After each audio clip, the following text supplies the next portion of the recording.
Le quartier du commissariat de Trappes dans les Yvelines s'est embrasé vendredi soir. Un adolescent de 14 ans a été grièvement blessé lors de heurts entre jeunes et forces de l'ordre. À l'origine des troubles, le contrôle d'une femme intégralement voilée. Selon le procureur, son mari aurait tenté d'étrangler un policier. Contacté par son épouse, le collectif contre l'islamophobie en France a un autre son de cloche. Lui parle de provocation de la police. Après 3 années blanches, vers une prochaine reprise des négociations de paix israélo-palestiniennes. En mission sur place, John Kerry, le secrétaire d'État américain, a arraché un accord de principe. Un accord rejeté en bloc par le Hamas.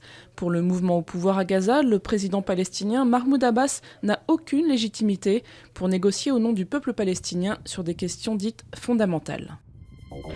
Accueilli en héros à Moscou après sa condamnation à 50 camps, Alexeï Navalny n'a pas déçu ses partisans. En liberté surveillée, l'opposant numéro 1 à Vladimir Poutine maintient sa candidature pour devenir maire de la capitale russe. Navalny était jugé pour le détournement présumé de l'équivalent de 400 000 €, des faits qu'il a toujours niés. Bison Futé avait vu rouge et il avait raison. Avec plus de 330 km de bouchons sur les grands axes à la mi-journée, la circulation était difficile en ce jour de départ en vacances. Sans surprise, les plus gros ralentissements concernent l'axe menant à la Méditerranée. La route des plages du sud-ouest est elle aussi touchée. Dans le sens des retours, en revanche, peu de bouchons à signaler.